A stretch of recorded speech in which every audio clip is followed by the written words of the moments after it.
Hello everybody, how to fill and sign a PDF on every page. I use Autofirma.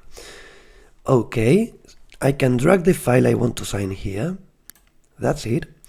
Make the signature visible, sign, and here I can select every page. You see, there are 2 pages, so I can select every page or not, and where to place my digital signature. Next. I can customize it. Next. And I select the digital certificate, accept, and just save it once signed.